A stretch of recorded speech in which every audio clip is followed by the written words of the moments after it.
దైవ మర్మములు ఫిబ్రవరి 2. మరియు యెహోవా దానికి పైగా నిలిచి, నేను నీ తండ్రి అయిన అబ్రహాము దేవుడను, ఇస్సాకు దేవుడైన యెహోవాను. నీవు పండుకొని ఉన్న ఈ భూమిని నీకును నీ సంతానమునకు ఇచ్చేదను. నీ సంతానము భూమి మీద లెక్కకు ఇసుక రేణువుల వలె నగును. భూమి యొక్క వంశములన్నీయు నీ మూలముగాను నీ సంతానం మూలముగాను ఆశీర్వదింపబడును. ఆదికాండము 28 13-14 వచనములు.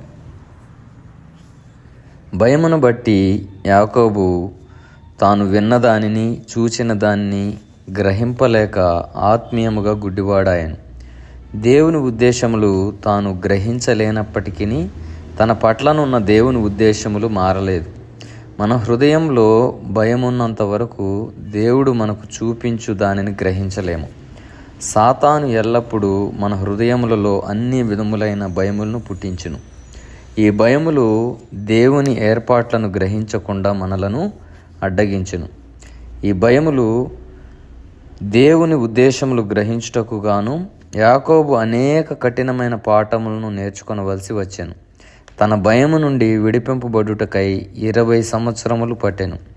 ఈ భయము నుండి పూర్తిగా మనల్ని విడిపించుటకు అన్నిటినీ బోధించు పరిశుద్ధాత్మను మనం కలిగి ఉన్నాం. దేవుని ఇంటిని గూర్చిన దైవిక జ్ఞానము ద్వారా మనము పొందు యేసుక్రీస్తు ప్రభు యొక్క ఆశీర్వాదములను గ్రహించగలము. ఆయన సంఘము ద్వారా మాత్రమే దేవుడు తన ఆశీర్వాదములను ఇతరులకు ఇవ్వగలడు. కాబట్టి మనకు కూడా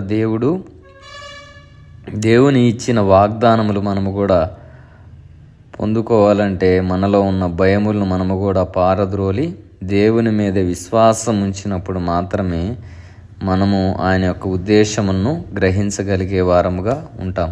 అటువంటి జీవితంలో దేవుడు మనకు కూడా దయచేయునుగాక. ఆమేన్.